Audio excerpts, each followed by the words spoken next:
The following program has been pre-recorded to air at this time. To have your nonprofit featured, email psa@lotusradio.com. And now it's time for Lotus Radio's public service show, In Depth. Welcome to In Depth. I'm very excited about today's show. I am joined by the artistic director and founder of Sierra Nevada Ballet, Rosine Bena. Thank you so much for being on the show today. Thank you for having me. Before we start talking about the reason we're here, the Peanutcracker, the Christmas event, let's let our listeners know a little bit more about the program, because maybe somebody's listening today and doesn't realize we have this professional ballet company right here in Reno. Yes, we're 22 years old. Wow. We started in 2001. Actually, we'll be 23 really soon. Yeah, thank you. So we are a fully professional company, and we are made up of dancers that live in this area. Most of them teach in the different schools in the area, teach dance. Okay. And they are professionals, and they perform with Sierra Nevada Ballet. And we meet anywhere from 4 to 6 times a week, and we rehearse and train together, and then we perform throughout Northern Nevada. And do you have a home space, a hub, or are you using other facilities, or where is Sierra Nevada Ballet? Well, right now we're on South McCarran Boulevard, but we are moving. We're going to collaborate with Dineway. Oh, exciting. Yeah, 500 East Moana. Is that the piano place? Yes. Okay, so pianos and dance. This goes hand in hand. Yeah, especially classical ballet is done to piano so often, So it's wonderful. It's wonderful to be there. And then also Sierra School of Performing Arts is going to move there too. And so we're very, very excited. I got to get all three of you guys on one of the shows later after the move happens. That's exciting. We have Sierra School on this show as well with their shows that they do at Bartley Ranch all the time. Yeah, and they're great. On that note, let's talk about the Peanutcracker, and we'll get back into a little more about Sierra Nevada Ballet. But the Peanutcracker is the Nutcracker in a nutshell, correct? Correct. It's for kids and performed by kids? It has kids in it. As a matter of fact, this year we have 86 children in it. Oh, my. Yes. Who's in charge of wrangling? Not me. That's a lot. No, that's a lot. Wow. Yeah, we have professional dancers doing the main parts, but there's a lot of children's parts in Peanutcracker. Sure. Like the party scene children, Clara and Fritz, and soldiers, the mice, they're all children. So it's really fun. Oh, I'm sure they just love it. Now, how many years has the Peanutcracker been performed in our area? In our area, I would say we performed about 20 years. But I started it in the San Francisco Bay Area. Okay. And so were you inspired to just do an adaptation of the full-length story to make it more accessible for families and children? Yes, because I was the Sugar Plum Fairy. I have a 28-year stage career, and I performed all over the world. And I was 25 of those 28 years was as a Sugar Plum Fairy. Oh, wow. So people would come backstage afterward and say, and a lot of parents, the first time they bring their children to the ballet, it's Nutcracker. And it's tradition, it's familiar, it's family friendly, but it's longer than it's very long. A child's attention span would be. Yeah, and people would tell me, they loved it, but the children would most of the children would fall asleep at the same time. I found out it was during the snow scene, which is about 50 minutes into the ballet. So that's the attention span. So I said, okay, let's do, and the other thing that they said was a lot of them didn't understand the story. So I decided, why don't we do something especially for children to make them keep interested in ballet and just long enough for them to stay awake.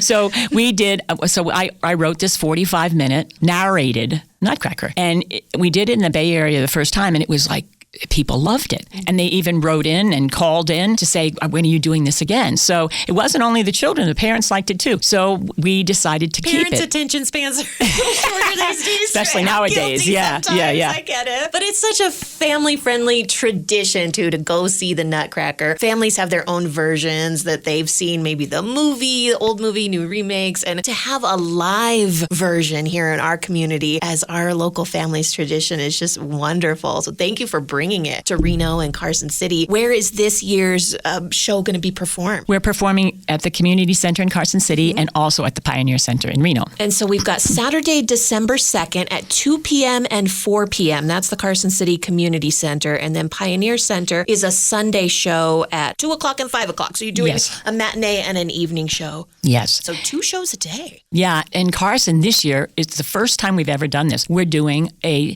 Spanish version. So we're going going to have it narrated in Spanish. This will be great on our Spanish station here at Lotus Radio. Que buena. I know some people are listening right now. We play this interview in English because there's a crossover there, and I love that you're bringing that. Yeah, it's the 4 p.m. one in Carson City. Okay, 4 p.m. Carson City, Saturday, December 2nd, if you would like the Spanish version of the Peanutcracker. When do you hold auditions and start preparing and getting ready if our families are just hearing about this, or maybe they've just always wanted to be involved? Can we prepare for next year? Yes, we certainly can. We hold auditions for the children's roles in usually early October. This year, I think we did the audition in late September, but it's around September, October usually. And the children's parts, we only rehearse on Saturdays because the children are in school. So it's every Saturday thereafter, but it's really fun. I'm sure they're so excited for their performances as well. Are the children that you're casting for the younger roles versed in ballet? Is this maybe their first opportunity on the stage? How much experience do they have to participate in Peanutcracker? They can come from any school, but they have to have at least one ballet class a week. Okay, that makes sense. Yeah. Gotcha. So it's not just everyone can come and just... No, but we have some 3-year-olds. We have some...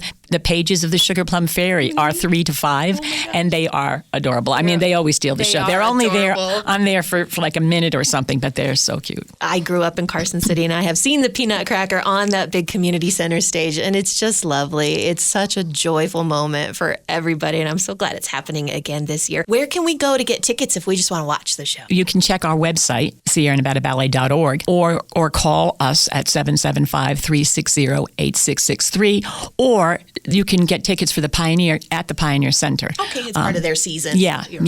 Fantastic. And we'll link all of those websites on our community Facebook page. It's facebook.com/Reno in depth, and we'll put some pictures and some links and information up for our listeners. That's great. Thank you. Find you easily. Talking about the Sierra Nevada Ballet School and classes, can you tell our listeners about some of the opportunities for performers that you offer? Yes, we have our professional company, and then we have an apprentice trainee program, which is linked to the company. Then we also have an academy, which is for younger children. We started the academy in 2013, and it has gone very well since then. So we first started the professional company, and then we had a trainee apprentice program, and then that was so successful that people were saying, well, don't you have something for younger people? So then we started the academy, and people can come to the academy. It's from age 3 through adult. We even have an adult program. Oh, nice. It's hard to find adult beginner classes, I've learned. I dabble in theater, and whenever we're doing a musical, I'm not that talented a dancer, and it's hard to find classes. So nice that you offer for all ages. Yeah, we have a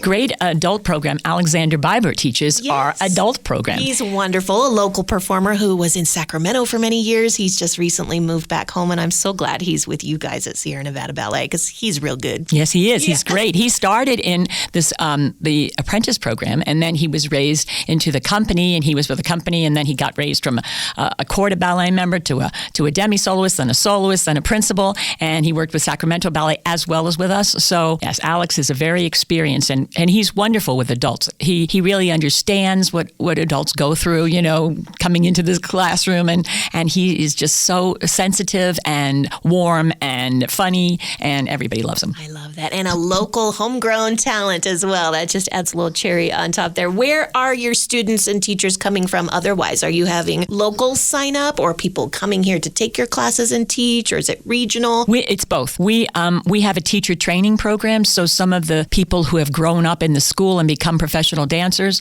take the teacher training program at times. We also have had several people come from different states to dance with Sierra Nevada Ballet, and then some of them teach also. I love that Reno is a hub for all different types of art, including professional ballet. You guys got to get your tickets to see the Peanutcracker this year. If you've never seen it, it's a 45-minute child-friendly version of the traditional Nutcracker, the perfect way to kick off the holiday season. I'm so glad you've brought it back. And now, what if I'm not a dancer and I don't want to teach or take a class, but I still want to support you and participate and encourage this in my community? Can I volunteer, or how can we help you? We would love people to volunteer. We definitely need need help, whether somebody can, come and answer the phone or just help us when we have a performance, handing You're out. wrangling 86 little children, maybe. Oh, yes. Some teachers or some people who are good with kids.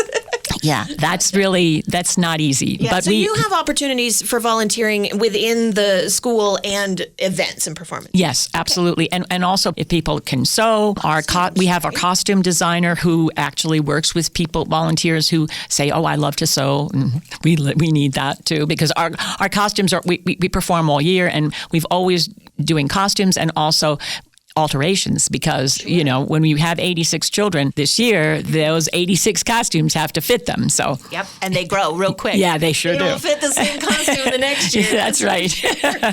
Not just the Peanutcracker at holiday time, but you guys do a full season. How do you choose what ballets you're performing and what's coming in the future from Sierra Nevada Ballet? Well, in the future, we're doing the upcoming performance after Peanutcracker is Brew Brats and Ballet, which is we do at the Brewery Arts Center and at the Reno Little Theater. Two more of our favorite nonprofits who we love. I love this community connection and collaboration. That's one of my favorite programs because we have, this year I think we have 7 choreographers. So we invite choreographers from different areas to come and do a short work and talk about it. So each work is approximately between 4 and 10 minutes. And then the choreographer will come to talk to the audience about the work before it's presented. Then the audience sees the work. And then at the end of the program, they can talk to the choreographers and ask questions. It's really a fun program, and it's wonderful for our dancers because every choreographer is so different, and the styles are so different. So it's very interesting to see. And great for the audiences, too, that maybe think they don't like ballet or they don't know much about it. A good introduction because you're getting some beer and some delicious food and some ballet and some discussion. So what a great way to introduce yourself. A lot of people don't realize that ballet is not only classical, but there's contemporary, there's modern. There's funny. Oh, there's yeah. comedy. Oh, absolutely. Yeah, absolutely. So, and they don't know it, and they don't know that they can relate to it at all. But this program has become very popular. Sort of like opera or Shakespeare. Or so Yes. people just hear the term and they don't quite know maybe what it is or they were never exposed to it. And I love it when people discover the arts in our community and go, I actually really like ballet. I love it. Yeah. We just finished Dracula, as a matter of fact. And the one person who was helping in the tech crew had never seen a ballet. And he said, I had no idea. I love this stuff. It can be like this. Yeah. So Dracula was very, very popular. We're going to bring Dracula back next year for sure. What is the time frame of your seasons? We're doing a fall. This year, we're doing only Brew Brats and Ballet in the spring because we're moving in the interim. So that's it. Yeah. And then we do a summer. Fantastic. And this summer, we're doing Sleeping Beauty, A Fairy's Tale. So it's from the perspective of Malefique, who is the witch. I cannot wait. See, there's something for everybody. You've got Dracula, you've got beer and ballet, and we've got the Peanutcracker. Rosine Bena, thank you so much for coming in today and letting us take a peek behind the curtain of Sierra Nevada Ballet. And thank you for getting our listeners excited for the Peanutcracker. Tell them one more time where they can go buy their tickets, because I want to help you sell this show out. Thank you.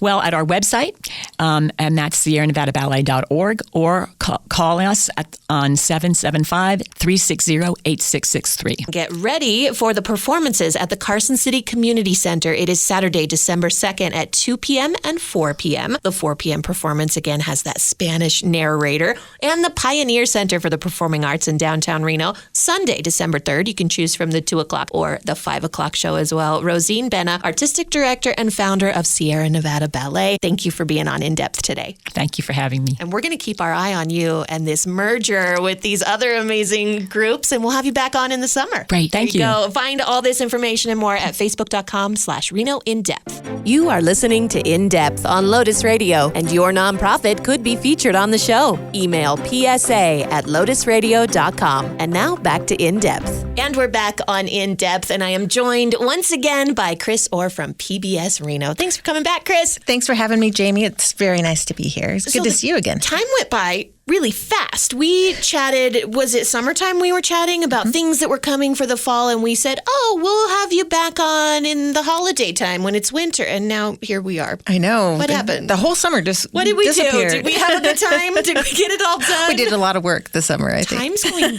really fast. So what are you guys working on? How are we wrapping up 2023 at PBS Reno? Well, we are all about all things good quality programs. So, and first and foremost, we are going to deliver more of the very best that you're going to find on any streaming or any TV service. More of the stuff that's working. And as we go into the Thanksgiving holiday, for us, it's part of one of our membership campaigns. So you are going to see our pledge drive, but within that, we've got a ton of holiday specials, and that are just going to continue from starting this weekend all the way through the holiday season. And Families love that stuff. The kids love all the holiday stuff. I love all the holiday stuff. And there's a lot of new kids programming that is coming not only for the holiday season, but into then the early part of winter and into the spring. And of course, you don't get better quality than PBS Kids. And the nice thing is too, is of course, in today's world with streaming services, those kids programs are available 24/7. Sure. So they can be streamed on demand, and more episodes are being available for that streaming service. But then too, a lot of people don't necessarily realize that PBS Reno has 3 channels,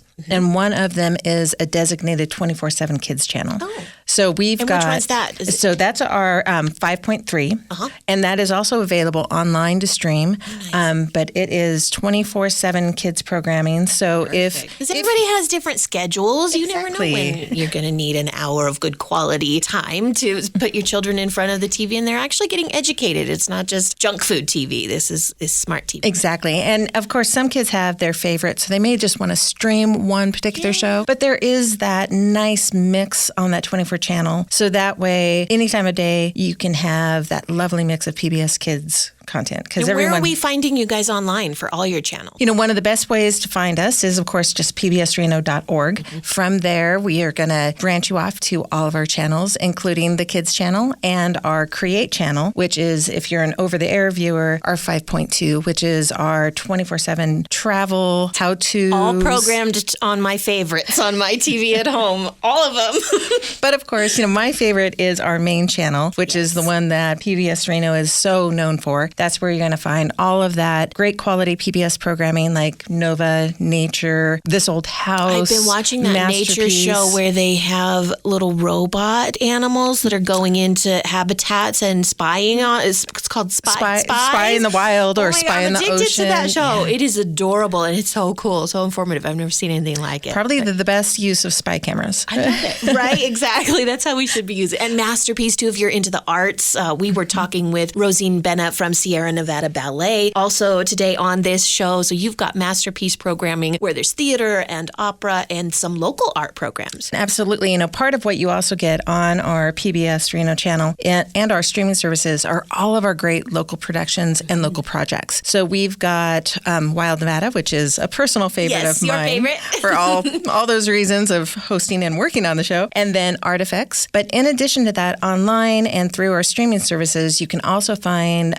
more content, which includes 3 essentially new projects that we have. One of them is STEMworks. One of them is also called Food Notes. Ooh. Then we also have our project that is a podcast called Refugee's Daughter that came out this spring. Right, we talked about that the last time you were here, that it was on the way and it was building. And then we have Art Views as well, which is actually a blog that we do in association with several different contributors from arts groups. And I think we're about 6 different contributors now, and they alternate each week and get us caught up on all things. The list of local artists to choose from and collaborate with here in Reno is ridiculous. I love it. And I love how everybody is connecting and working together. And PBS is such a great platform for our local artists. Well, and that blog is such a nice extension of our Artifacts project, which actually this fall launched its 9th season. So So we've been doing stories on local arts groups, local artists, local arts happenings, and cultural happenings for 9 seasons through Artifacts. And I love that it starts local, but then it connects national and then global too, to kind of show you the world is so big, but we break it down to our small space here. And what a lot of people in our community may not realize is those local stories are offered nationally to other stations through that series, that art series. Right. And so a lot of our Artifacts programs have aired nationally. So we take our local stories and our local arts and help promote them across the country. That's fantastic, as Reno's becoming more and more of a hub for artists. I mean, homegrown artists, of course, we support them first and foremost, but the doors are open. People want to come to Reno and make art here, and that's exciting. And actually, our Artifacts program is also one of the things that we feature on our free YouTube channel. It is one of our most popular and most streamed. And again, there's no state lines to where that is distributed, so a lot of people are exploring. No such thing as borders. PBS Reno, we are local, national, and global. And we love that people come to our area for the nature and our landscaping. Tell us about what's in store for your program, your favorite program coming into 2024. Where are you going to be hiking and what are we going to get to see? Well, starting right around the Thanksgiving holiday, actually December 7th, we're going to start our new episodes of Season 6 of Wild Nevada. We have 8 new episodes, all starting December 7th, and we're going to take you on some more adventures. And they include, we're going to go out to 2 of the communities that like to say they're the oldest. So we compare Dayton and Genoa. Then 2, I got the chance to go down to Valley of Fire and hike in the Spring Mountains. So I go down south and explore a little bit down there. We have a very special trip out to Pyramid Lake that part of what we're going to do in some of these episodes is bring some local guests in and have them adventure with us. So my friend Sydney Martinez joins me out at Pyramid Lake, and we get to explore out there and learn more about the culture and the recreation at Pyramid Lake as it is right now. And then we have episode on the Toyabe Crest Trail, which is south of Austin, and not a lot of people maybe have gotten to go there, but it is such an amazing destination. We think we know our Nevada until we watch a program like Wild Nevada and dig a little deeper. And I'm a local. I was born and raised here in Carson City, and you have shown me places that I embarrassingly didn't even know existed. I was like, I'm not being a very good Nevadan right now, but you loop me into what I should know about and be proud of. So within those 8 new episodes, we also, we'll also reintroduce you to some of the local landscape that maybe is a little more familiar. We have a trip out to Truckee. My co-host Dave goes out to Truckee for a little bit of fun there. And then we do a geological and history comparison of Mount Rose and Peavine in another episode. So taking those 2 mountains that if you live in the Truckee Meadows, you look at every day and helping you learn a little more about them. Take it for granted, right? We know you and I both commute. I'm going through Washoe Valley every day, and I try to take that moment and acknowledge how beautiful that valley is, looking up at Slide Mountain, and the lake is full of water this year. So I try to pause and appreciate, and Wild Nevada definitely adds to that now that I know a little bit more about what I'm looking at, thanks to you guys. We talked about children's programming, but let's talk about education. What's coming up as we wrap up this season and get into a brand new year for the kids, education-wise? PBS Reno's education services is one of the most robust parts of the station. And last year, in the school year, we conducted 6,447 Curiosity Classroom workshops, which is what we brand our workshops. Trust me, I have my notes because that's a big number, and I wanted to get these numbers right. Let's show them off. That's something to be proud of. So within that 6,400 workshops, that meant that we interacted with 126,000 students. Wow.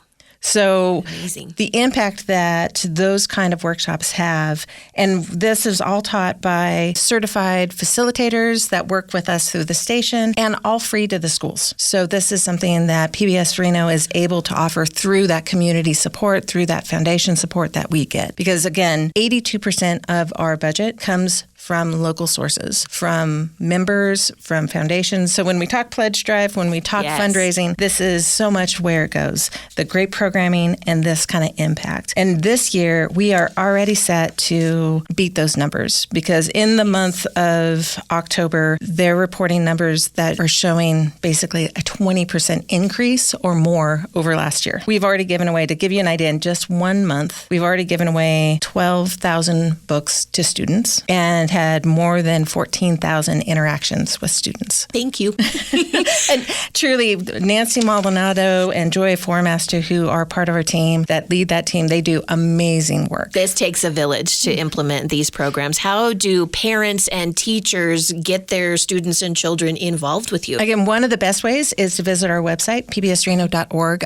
We just actually launched a refreshed and redesigned education website where they can find out information about the workshops. And truly, it takes, as you say, a village to make this happen. And we have all kinds of retired and part-time facilitators, retired teachers that come in and help us work these workshops. And we are always looking for more. So volunteer opportunities in all different areas. A good touch on that real quick. What types of other volunteer opportunities might you guys have coming up for our listeners next year or even in December? Because holiday time, I'm sure, is very busy. Well, we do use just volunteers across the board at the station. They include sometimes just preparing the workshop kits in the education department. And you get to go into the PBS Reno station and see behind the scenes. It's very cool. Exactly, and interact and just kind of see all the craziness that we work in.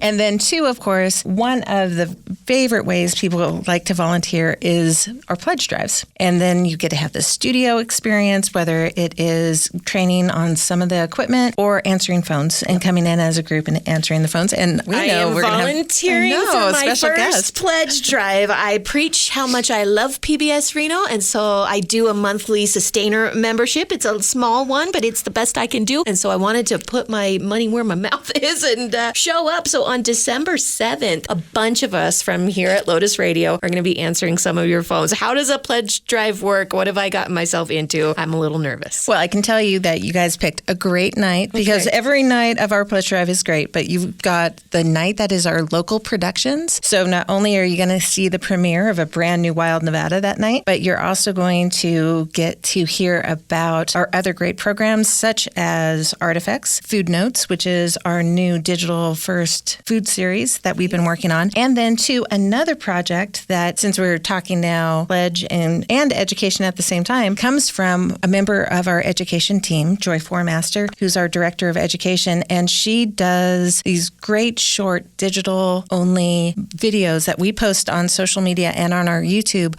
that walk parents and kids through a variety of educational activities. And so that'll be part of that night as well. And two, just getting to know what we have in the pipeline because we're very excited here at Lotus Radio to come and merge with PBS Reno Television. There's going to be a bunch of silly DJs answering your phones, doing the best that we can. But upstairs, I was telling you this off the air, the request came through and everyone immediately raised their hands and volunteered and wants to do this. If our listeners want to participate on December 7th, how can they help on that Well, day? one of the best ways is to keep you guys busy on the phones. Call us. So exactly. So that number that you're going to see on the screen and that we're going to say a dozen times on air is going to be that 775-600-0550. And you'll have that memorized by the end of the night. Telethon is such like an old school event, and I'm so excited. But the lovely thing, right? they do. And one of the nice things about it is it may feel in today's world, well, I could text in a donation or I could go online to make the donation. We love that too. Don't get us wrong. But the nice thing about the pledge drive is there is that interaction with the phone. So if a person has a comment about one of our local shows or they want to say hi to one of the DJs that are answering the phone, we are live, we are there, and you can actually have that interaction. And it is a way to remind people that we are your community public television station. One of the nice things about that is it means that not only do you get the masterpiece and the great performances, but you do get that local touch of our schedule and of our programs. You know these people. You live here. I live here. Exactly. The artists are working here, and you get to meet your community and your beautiful landscape and your artists and educate each other. Part of what we do too is we take that content and not only combine it with our various projects such as local production and education, but then we do a variety of events. We've got a great event coming up actually in November that we're going to do a screening with Ormat is our sponsor, and then the Indigenous Peoples Department at the university. We're going to be doing a screening of the Native America show that is... Oh, that's a good one too. And with a panel discussion, Yes. we're going to have a panel discussion, and it gives us that chance to bring this great content and reach out into the community. Another event that we have that we're just going to start teasing and promoting right around November. We're going to start this actually this coming week, so I'm giving you guys a little sneak You peek. heard it here first. Is we're going to do another of our very popular murder mystery dinner events. So this one is going to be called Death at the Downtown Hotel. And we are going to have this at the Whitney Peak in May. And our last event sold out, so we know we are going to tease this early so we can... People know. PBSReno.org. Keep your eye on that website and when tickets for all the events go on sale and programming and telethons. And you guys offer so much for asking so little of your community. But the little bits add up. If you do, I think I do the $15 a month membership. And I used to feel bad that wasn't enough, but I realized that adds up. And if 100 people are doing that, do the math. And truly, what we always say is do an amount that's comfortable for you. The main thing is that you do support the programs that you love. And it's so true because, part of our great joy is serving the community that we love back. So it's nice to have that love going in both directions. And I love that radio and television are cohabitating right now, too. We're so excited to be part of your telethon. Well, we're excited to have you. December 7th, listeners, tune in if you want to support PBS Reno and if you want to see all of us silly DJs on there answering phones. Give us a call. Chris, we're running out of time because you and I could chat all day. We'll see you on December 7th. It's a Thursday, and our listeners can view the program live, right, on Channel 5 PBS Yep, we're Radio? going to start at 8 o'clock, and we're going to keep you guys busy through the evenings. And tune in for all that amazing holiday programming and keep the kids occupied and educated. PBSReno.org. Chris, thank you so much. Thank you. Thanks for having me. Thank you for listening to In Depth. To have your nonprofit featured, please email PSA@lotusradio.com and tune in next Sunday morning.